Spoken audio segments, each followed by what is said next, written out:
Hello, welcome back. Thank you for joining me. What we're going to do today is continue with a theme from the past couple of conversations, and that is the idea, the visual picture, the teaching aid, if you will, of a bridge spanning a gap, an imaginary gap, a moat, a deep canyon full of jagged rocks, and a precipitous drop, maybe crocodiles in the river down below that haven't eaten in a long, long time and could use a falling body. Well, our imagination runs amok. It has been running amok, and we've allowed it to run amok. So let's bring our attention back to where it belongs. How about that? We can do this. We've made the world, and in that acceptance alone is the power to unmake it. We've fashioned all of this mess. We can choose to set it aside, and that is the invitation to you today and every day.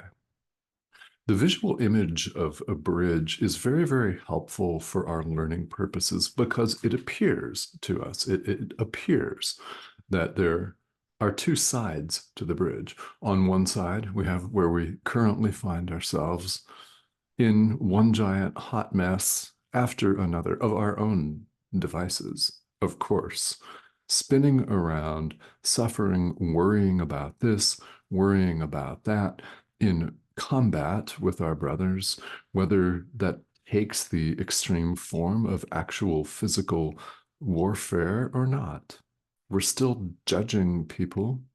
We're still taking a look at our social media feeds and passing rampant judgment on every living thing. Right? This is where we appear to be. And it passes for life. It does. It passes for our daily lives and our supposed reality. And then over here, it's peaceful, it's tranquil. And here's the thing, we can see it. You can see it. You're interested in this course, which tells me unequivocally that you've come to the edge. You've come to the bridge and you're perhaps even beginning to cross it. You can see the other side and you love it and it draws you. Are you kicking and screaming on the way? Well, you might be. You might be crossing the bridge gladly, or you might be terrified. Either way, they're both extremely common reactions. Now, why the existential dread? Why the terror? Well, we fear to cross the bridge because we're afraid of what we're going to lose. We've become so accustomed to fumbling around in our darkness that we fear to leave it. So, what we all, almost all of us, appear to get is a gradual process. We're all drawn to the edge, to the bridge itself, and we're all drawn and, in the end, compelled to cross. It's the attraction of God. It's the attraction of who we really are. Did you go there? Good. One equals one. Ideas leave not their source. You are the thought of God. Thoughts remain in the mind of the thinker. Where are you? The ego doesn't want us to do that verbal math in any way. It wants you to continue to think you're this big. You're small and limited and pathetic. Fragile, frail. You can't do this. You can't do that. Oh, don't go there. That's dangerous. This is dangerous over here. Don't go there. Wouldn't it be more fun and hotter and sexier to go back to the couch and scroll your social media feed and hide? Wouldn't that be more fun? Yeah, we all know that voice. I mean, it takes many different forms. What it means is that, honestly, we're afraid, number one, to approach the ledge. And even though we see the bridge, there's extraordinary hesitancy to step out upon it. And then once you do, there's extraordinary hesitancy to take the next step and the next and the next. There's always this temptation to fall back. This is a handy visual analogy. So it's one that Jesus uses here in chapter 16 of the text, which is where this material comes from. Expect this hesitancy on the path. Expect resistance. Know this, however, all resistance is of the ego. The ego does not wish you to cross the bridge. But here's a very, very uplifting part. There is no ego.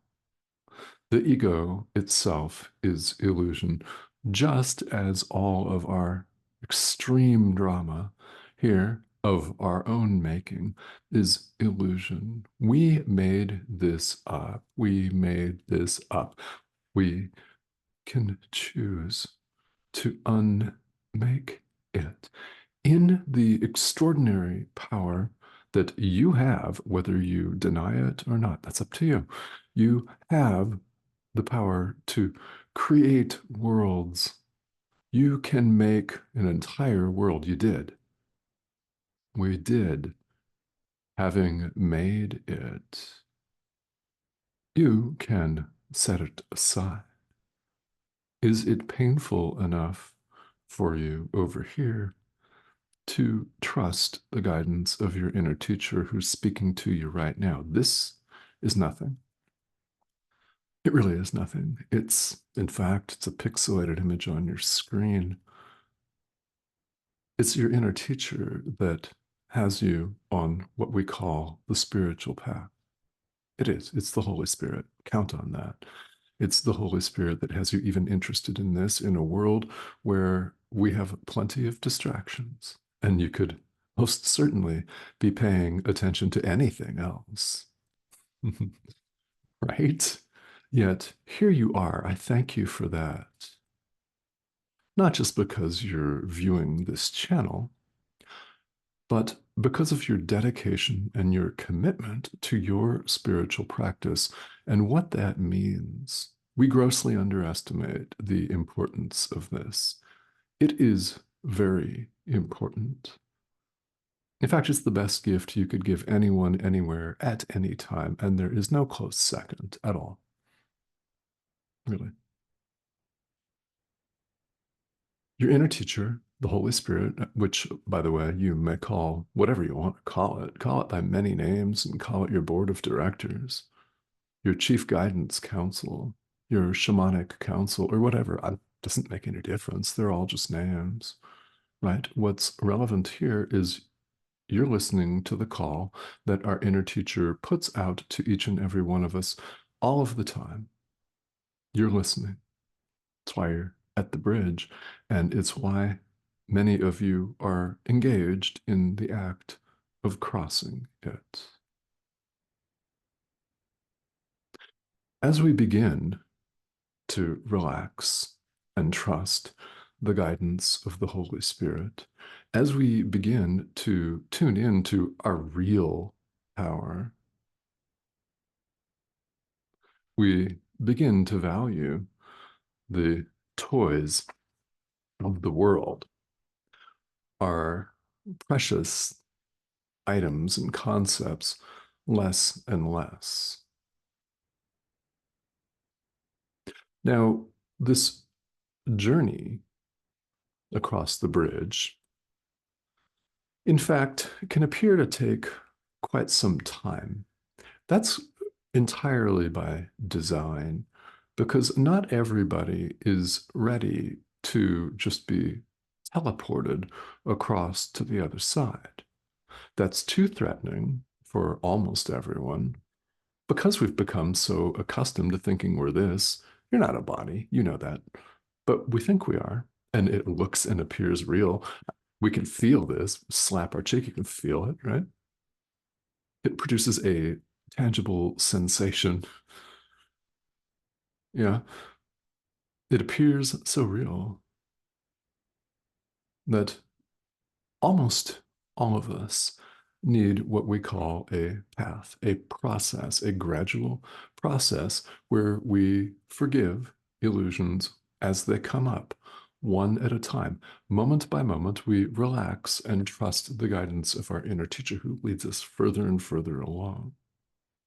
And as we show up, relax, trust, extend love, extend the love that we've received from God to our brother, give as we've received, give as we've received, and receive as we give simultaneously because they're one and the same.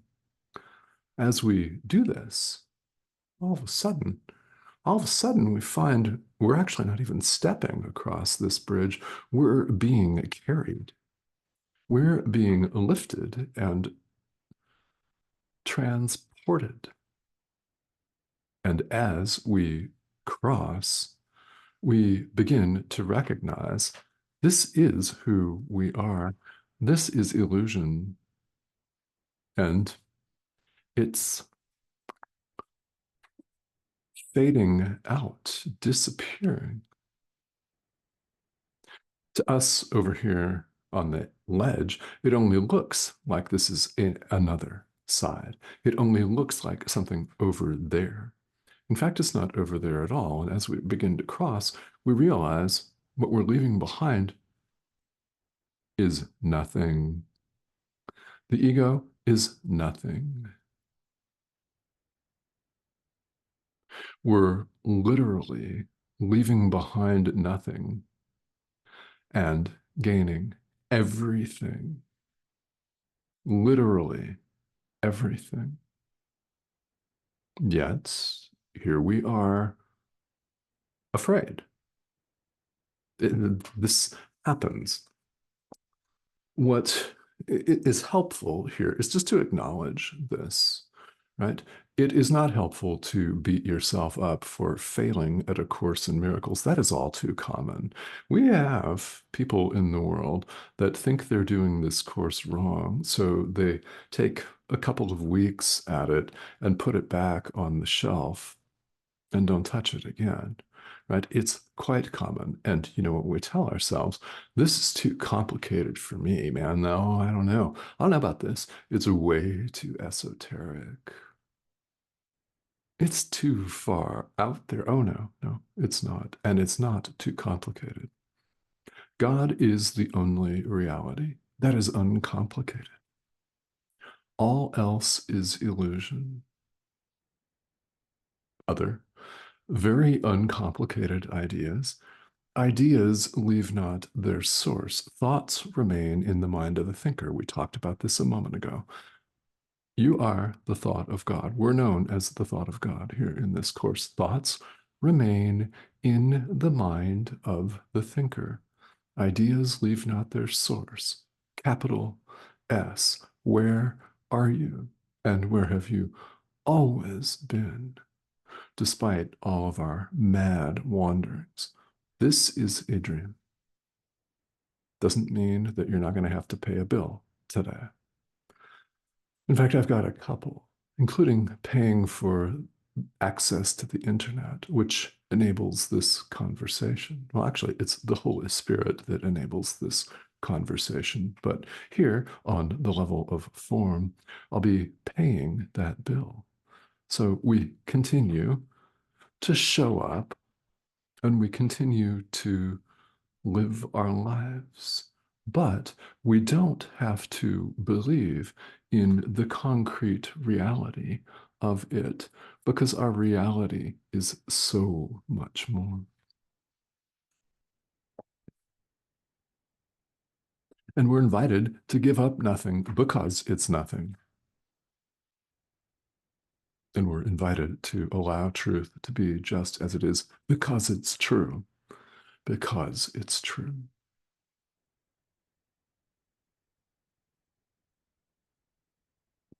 And of course, to the vast majority of us, it seems like a process. So what do we do? Well, what you do is this.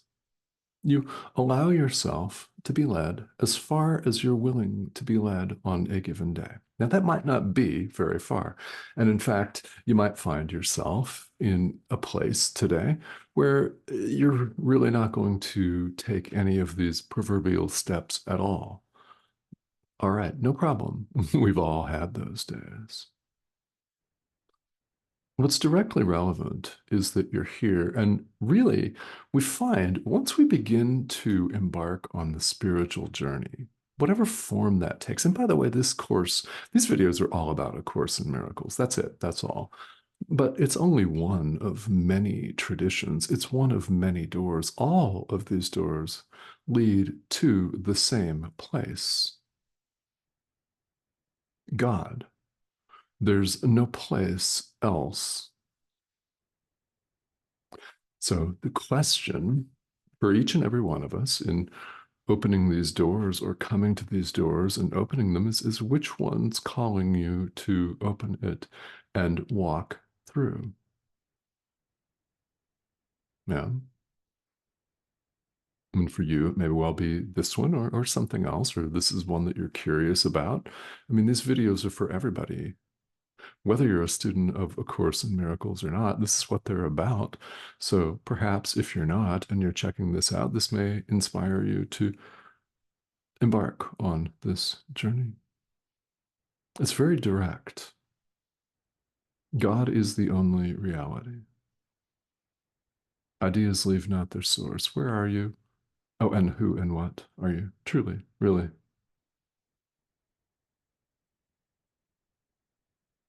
Yeah, we don't learn that in school, do we?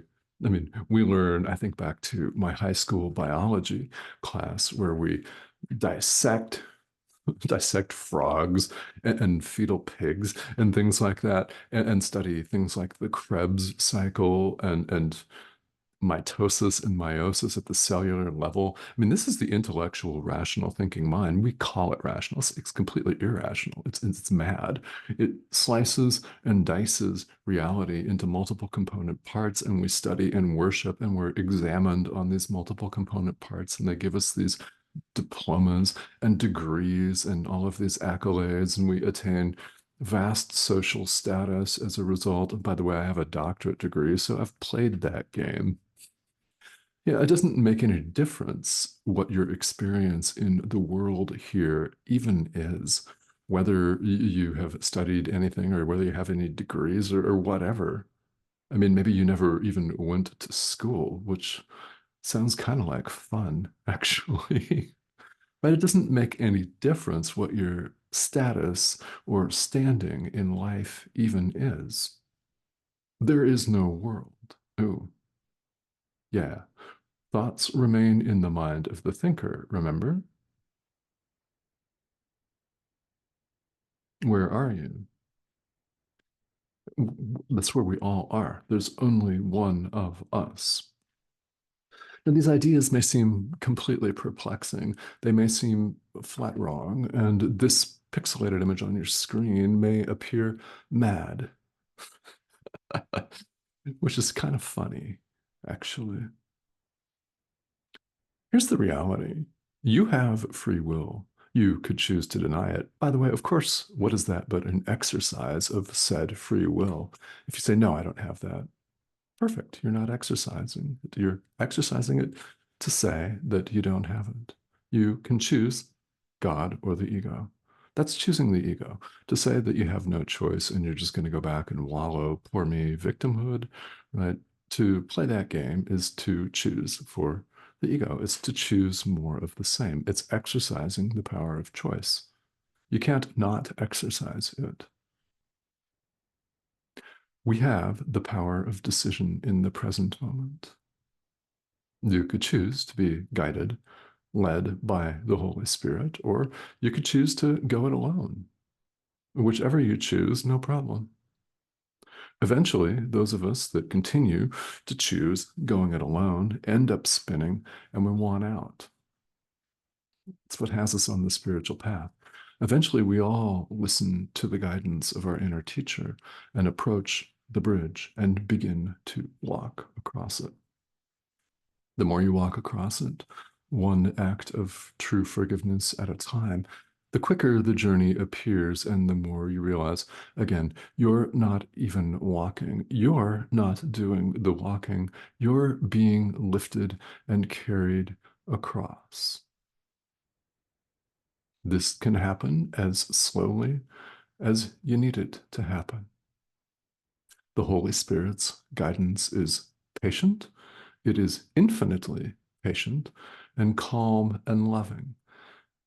Your inner teacher knows what you need right now, today. Likely you've heard that over the past 20 minutes or so. There's always a message in every single one of these conversations for us from our inner teacher. What exactly that is for you, well, you know it when you hear it, especially having watched to this point. So understand that you have support and guidance on the path. First and foremost, there is the support and guidance of your inner teacher. This relationship is so important. Its importance cannot possibly be understated. So it gets repeated here a lot. It's the key. You also have support in the form of teachers that appear in human form, like this. There are pixelated images on your screen that you can email. There are pixelated images on your screen that you can write in the comment thread here on YouTube, which is a very, very good place, actually. There have been a number of really excellent questions asked here on the comment thread. It's designed to be a safe space for you to do just that. So I do invite you, if you have questions, please don't hesitate to ask them. And if you're newer to this material, those, what we call beginner questions, are the best. They're really the best. I mean, they're all excellent and wonderful, but those are the ones that we should always be asking. Because here in the world, especially as adult learners, we fall all too often into the trap of thinking something's old. Oh, I've already seen that. Yeah, I've done that before. Forgiveness, whatever. That's so yesterday. Hmm, there is no yesterday. There's only right now. Yeah. And it may be that a long-time student of this course will pay attention. It's a wild hint for all of us that may be paying attention to a beginning question. And that may be the day that this long-time student gets it. The light goes on. Those are the best questions to ask. In fact, my experience in this lifetime in various arenas of work and spirituality have taught me one thing is the question that you're most hesitant to ask is the best. It's the one you should be asking. So I invite those. And also, if you have not yet subscribed, I would like to have you join us. Please do that. This is the prompt in the corner of your screen. Just go ahead and click that arrow and you'll be invited to join us. Please do that. And thank you to all of you who have recently joined. There have been a number of us. It's a growing international community. And what you'll get here is A Course in Miracles. Not someone's interpretation of a course, but the course. You deserve nothing less than that, by the way. So if it feels weird or blunt or abrupt, fabulous. It's the Holy Spirit who's always loving. Yeah. There, in fact, are many possible ways to react or respond to the message of our inner teacher. Now, what's going on is we've all been far too active in denying it. Let's accept the guidance of our inner teacher today. That would be the kindest and best thing that you could do by far. So again, questions if you've got them, subscribe if you have not. Thank you for joining me, and several videos appear each week. So I'll see you again very soon. Thanks a lot.